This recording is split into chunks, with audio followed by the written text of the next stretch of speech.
आज मैं कॉन्स्टिट्यूशन के प्रेम्बल के बारे में एक डिस्कशन करूँगी।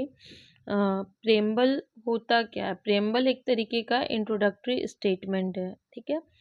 जब आप किसी भी एक्ट के प्रेम्बल को देखोगे तो आपको उस एक्ट के बारे में पता चल जाएगा कि वो एक्ट किस बारे में बात करता है। तो ये जो प्रेम्बल है, ये कहाँ से लिया गया? मतलब आप कॉन्स्टिट्यूशन के जितने भी पार्ट है, citizenship, fundamental rights, emergency provision, वो कहीं न कहीं किसी न किसी कंट्री के कॉन्स्टिट्यूशन से अडॉप्ट किए गए हैं। तो प्रेम्बल जो है वो अडॉप्ट किया गया है यूएसए के कॉन्स्टिट्यूशन से, ठीक है? फिर एक क्वेश्चन आता है कि प्रेम्बल को ड्राफ्ट किसने किया? तो इसका जवाब आपको पता होगा कि पंडित जवाहरलाल नेहरू ने प्रेम्बल को ड्राफ्ट किया। पंडित जवाहरलाल नेहरू ने कॉन्स्टिट्यूएंट असेंबली के सामने एक ड्राफ्ट प्रेजेंट किया, ठीक है? उस ड्राफ्ट का नाम रखा गया ऑब्जेक्टिव रिजोल्यूशन। ये ऑब्जेक्टिव रिजोल्यूशन कब ड्राफ्ट के रूप में प्रेजेंट किया गया? 13 दिसंबर 1946 को, ठीक है? और इस ऑब्जेक्टिव रिजोल्यूशन को एज ए प्रेम्बल लिया गया 22 जनवरी 1947 को, बट ये कॉन्स्टिट्यूशन में एज ए प्रेम्बल अडॉप्ट किया गया 26 डे ऑफ नवंबर 1949 को। जब आप प्रेम्बल के बारे में प्रेम्बल को कॉन्स्टिट्यूशन के प्रेम्बल को आप पढ़ोगे तो आपके सामने दो क्वेश्चन अराइज होंगे। एक, प्रेम्बल पार्ट है कॉन्स्टिट्यूशन का या नहीं? प्रेम्बल कैन बी अमेंडेड और नॉट, ठीक है? तो ये मैं आगे की वीडियो में डिस्कस करूँगी। इसी वीडियो में पहले मैं प्रेम्बल को डिस्कस करूँगी, फिर ये क्वेश्चन के आंसर। तो अब मैं प्रेम्बल बताती हूँ। We the people of India having solemnly resolved to constitute India into a sovereign, socialist, secular, democratic republic and to secure to all its citizen, ठीक है? तो ये बेसिकली भारत के लोगों के बारे में जो संविधान है, ये प्रस्तावना प्रेम्बल भारत के लोगों के बारे में बात करता है। सोवरेन वर्ड इसमें यूज़ किया गया है। सोवरेन क्या कहता है? सोवरेन कहता है India is a independent country, no any external power interfere in India's matter. Means कि भारत अपने प्रॉब्लम को, अपने इंटरनल मैटर्स को वो खुद ही मतलब सॉल्व कर सकता है। उसमें एक्सटर्नल पावर या एक्सटर्नल किसी अदर कंट्री के कोई हस्तक्षेप की ज़रूरत नहीं होती है। सोवरेन यही बताना चाहता है। सोशलिस्ट वर्ड जो है वो अमेंड किया गया 42nd अमेंडमेंट 1976 को। इसका क्या पर्पस है? ये एलिमिनेट करता इनइक्वालिटीज़ को to establish a welfare state. So socialist क्या करना, इसका क्या मेन पर्पस है कि ये इनइक्वालिटीज़ को समाप्त करता है, इक्वल प्रोटेक्शन, इक्वल राइट्स सब कुछ देना सोशली और इकोनॉमिकली, और इस्टेब्लिश एक वेलफेयर स्टेट की स्थापना करना सोशलिस्ट। इसमें सोशलिस्ट के का मेन पर्पस यही है। सेक्युलर वर्ड इंसर्ट किया गया 42nd अमेंडमेंट को, 42nd अमेंडमेंट 1976 को सेक्युलर वर्ड इंसर्ट किया गया। अब इसमें क्या, सेक्युलर मीन्स क्या होता है? India is a secular state. India can profess, propagate and practice any religion. Means Bharat में कोई पर्टिकुलर धर्म नहीं होगा। वहाँ पे कोई प्रत्येक सिटीजन ऑफ इंडिया, प्रत्येक व्यक्ति, भारतीय नागरिक को अधिकार होगा वो अपने हिसाब से या अपने स्वेच्छा से, अपनी इच्छा से वो किसी भी धर्म को मान सकते हैं, पूजा कर सकते हैं, उसको उसमें विश्वास रख सकते हैं।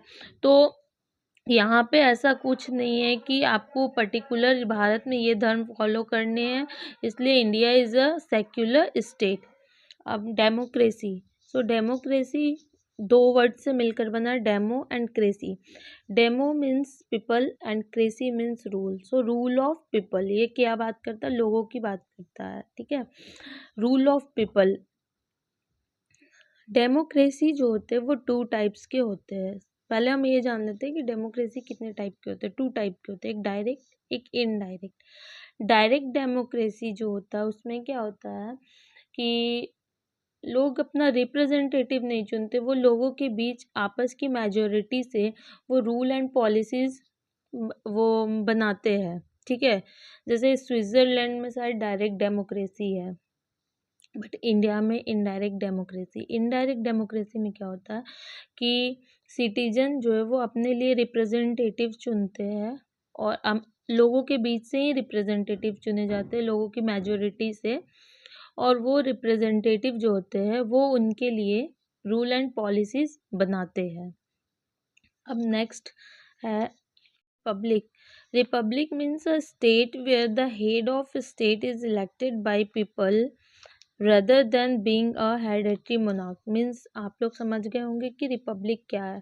रिपब्लिक का मतलब ये होता है कि यहाँ पे जो है सेम एज आप डेमोक्रेसी की तरह कह सकते हैं कि यहाँ पे भी जो है वो सरकार जो होती है, हेड जो है वो लोगों के द्वारा चुनी जाएगी।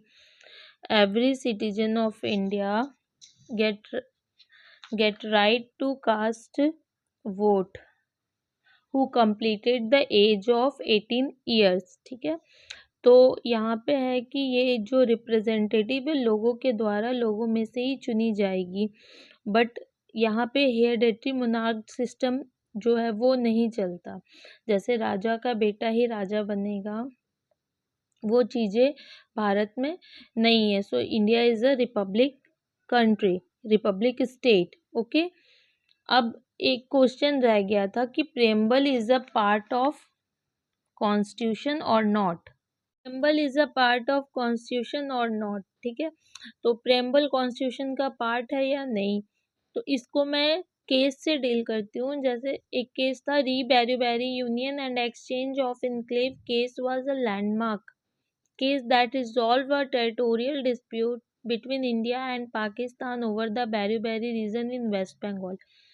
इस केस में को पहले जानने से पहले आप आर्टिकल 368 ज़रूर देखना, उसमें पार्लियामेंट्री पावर के बारे में बात की गई है, ठीक है। इस केस में सुप्रीम कोर्ट का ने कहा कि आर्टिकल 368 के थ्रू पार्लियामेंट कॉन्स्टिट्यूशन के किसी भी पार्ट को अमेंड कर सकता है, बट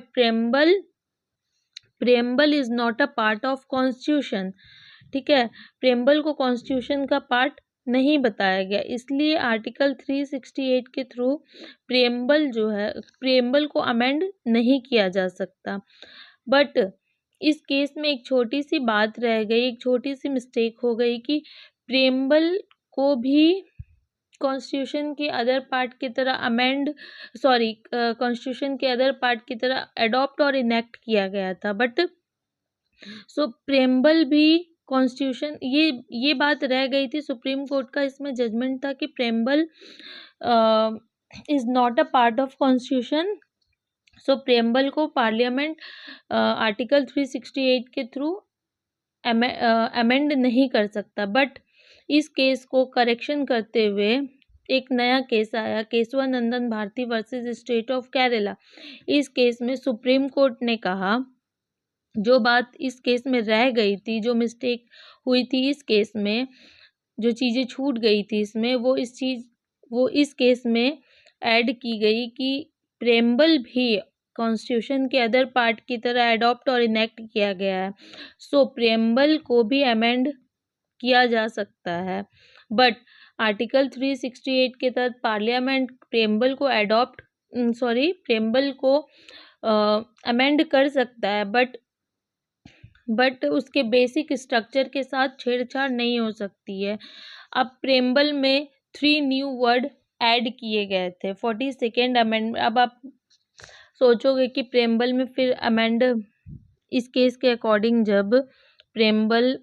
जब इस केस में हो गया कि प्रेम्बल के साथ कोई छेड़छाड़ नहीं कर सकते, प्रेम्बल में कोई अमेंडमेंट नहीं हो सकता, बट 42nd अमेंडमेंट में 3 न्यू वर्ड इंसर्ट किया गया था। एक था आपका सोशलिस्ट, सेक्युलर, रिपब्लिक। ये 3 वर्ड्स इंसर्ट किए गए थे 42nd अमेंडमेंट 1976 को। सो बट इन ये जब 3 वर्ड्स अमेंड किए गए थे तो इसके बेसिक स्ट्रक्चर के साथ कोई छेड़छाड़ नहीं की गई थी, कोई छेड़छाड़ नहीं हुई थी। सो बेसिकली तो अभी इससे आपको ये समझ आया कि प्रेम्बल को अमेंड किया जा सकता है। Preamble is also a part of constitution, but इसके बेसिक स्ट्रक्चर के साथ कोई छेड़छाड़ नहीं की जाएगी। सो ये वीडियो तो यहीं पे एंड हो गया, बट आपको अगर किसी तरीके का नोट्स रिलेटेड टू प्रेम्बल चाहिए तो उसके लिए मैं डिस्क्रिप्शन बॉक्स में लिंक डाल दूँगी, आप वहाँ से ले सकते हो नोट्स, अगर रिलेटेड टू प्रेम्बल कुछ हेल्प चाहिए होगा तो। Okay, thank you.